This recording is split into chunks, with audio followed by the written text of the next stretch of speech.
we had a great video for you guys, but we didn't record it.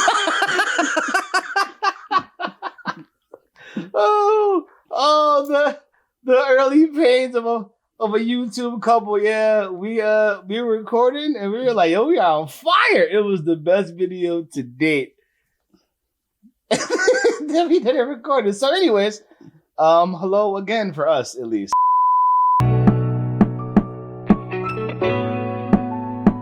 Welcome back to the Lub Dub Podcast. I'm Erica. This is my husband. McFly. We talk about relationships to parenting and everything in between. Thank you for tuning back this week.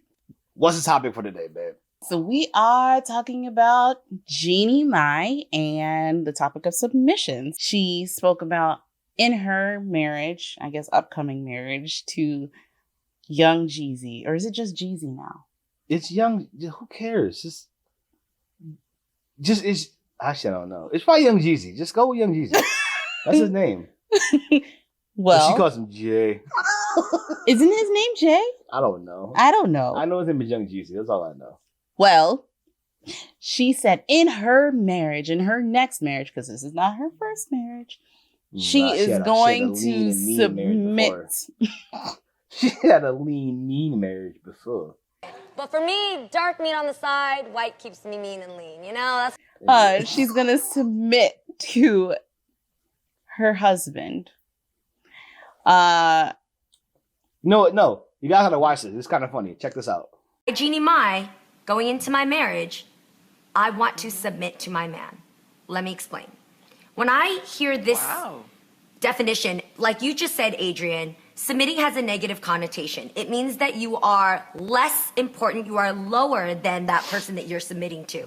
It usually can be like, referenced as somebody who works lower than you, and that's not what I'm referring to here. Yeah, but what I really learned in my life for my definition of marriage, I'm not saying what I want works for everybody, I'm saying for me, I'm a very dominant woman. I own my business, I lead my teams, I played my own manager, my own publicist, my own lawyer when I didn't have money to have those people. So I make the decisions in my life. When I come home, I like the idea that my man leads us. That doesn't mean that in this case, Jay makes all the decisions for us. So, in watching that, I'm kind of confused because she said submission, but then she said not everything. And if you go off like, a lot of this comes from like the Bible verses when they talk about what submission means. It kind of means totally and fully, but whatever. Either way, we'll get to that in a second. But based on what she's saying, and I guess your thoughts, what do you feel about submission? As a married woman, I don't believe in submission. I know I whispered it, but I don't. I don't believe in submission. And she doesn't. Just based off the definition of the word. Yeah. No, I don't. I don't believe in submission. I believe that we are in a partnership because that's what I chose. I chose to get married to someone else. And now we are a team against strong team. Everything else in this world. So I think what it comes from, and if you guys saw, we had it in our title there. It comes from Ephesians. I think now, disclaimer, again, we're not a biblical podcast, YouTube, or nothing like that. But we're Christian, and there's some principles, obviously, from the Bible and from our faith that lead us, of course. But I do think the Bible is used sometimes incorrectly to perpetrate the desires of men. Now, if you read the actual verses, and it comes from again, Ephesians 5:21 for those of you who have your Bibles, the first verse says, submit to one another out of reverence for Christ. It's funny how whenever they say submit to your husband, it's in the Bible. No one says you submit to each other. No one remembers that part. After the verse is about, submit to your husband as, you do to the Lord, whatnot, which is kind of weird because submit to your husband as he's the Lord, it feels a little bit much, but okay.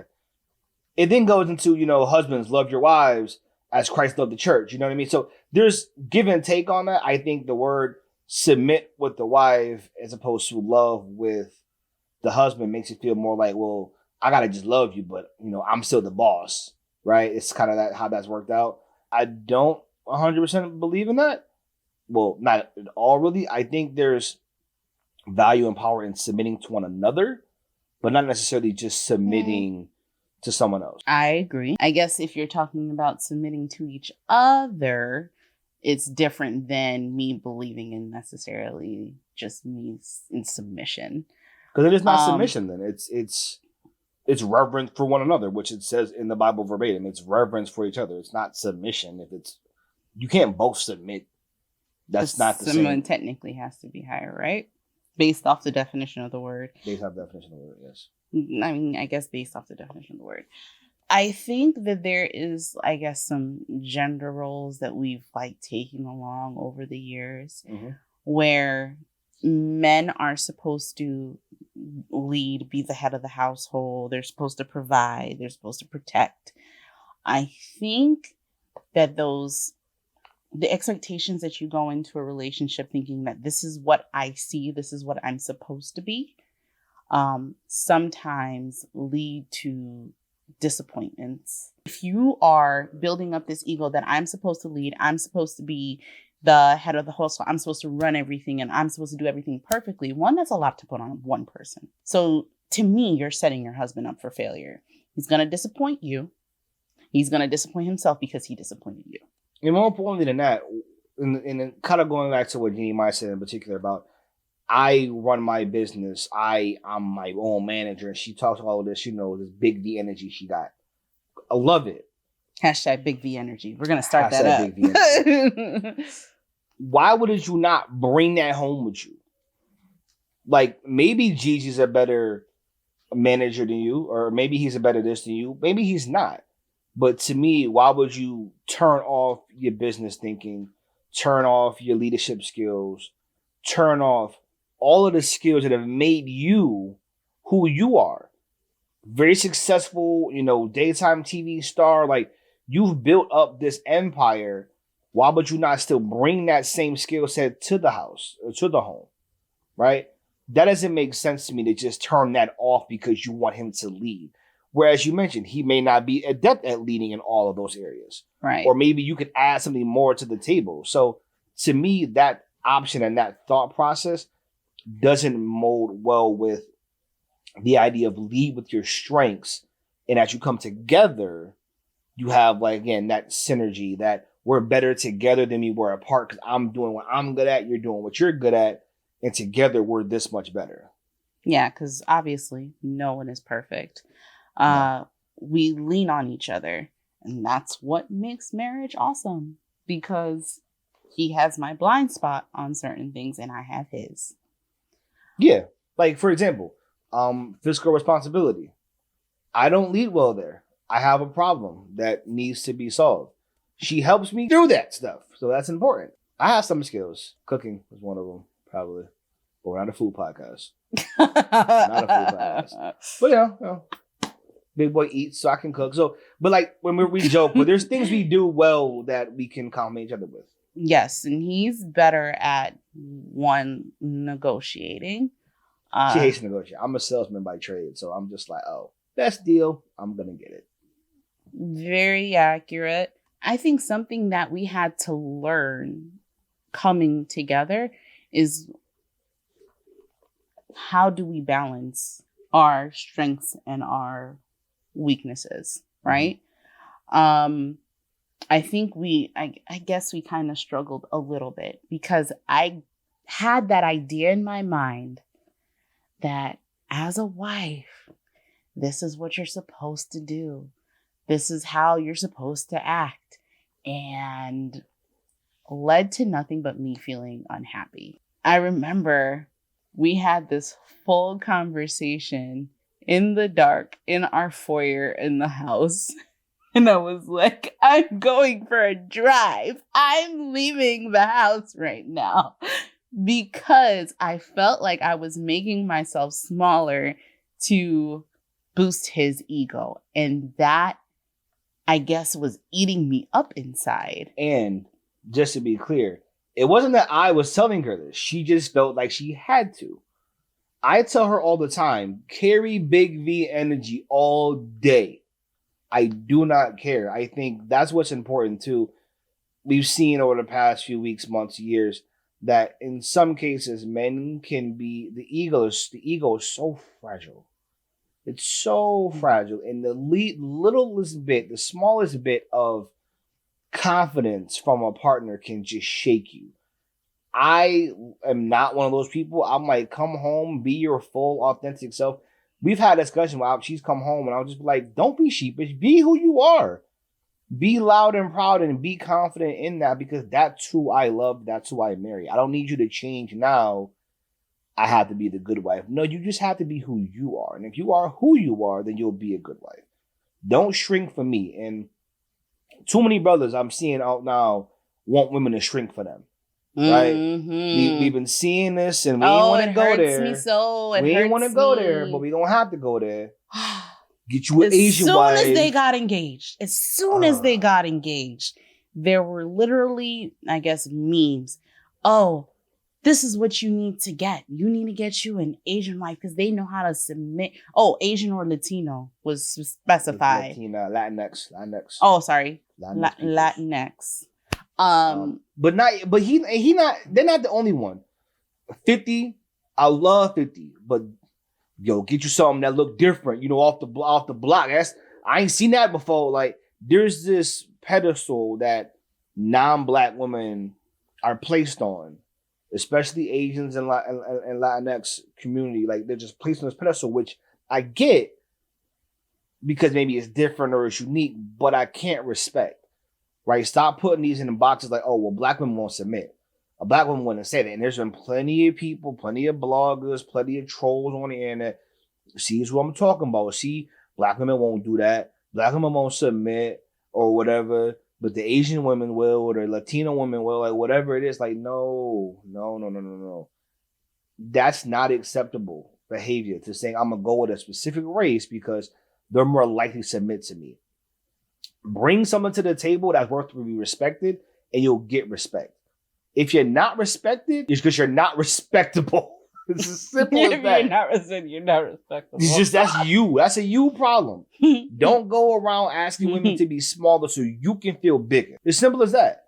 There's too many excuses being thrown out here for men. No, I'm sorry. Stop making excuses for fuck nigga behavior. I'm not with it. We don't curse on the channel often, but I will from time to time. And it is exactly what I said. I'm tired of that shit. Tired of it. I'm disappointed. Black men, don't forget, we're always rooting for you.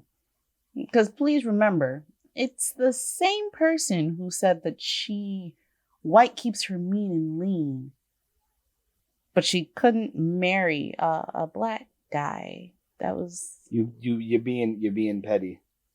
You're being real petty. Is right it now. Though? She did say that though. But is it? She made it seem like we were for play. Please understand, right?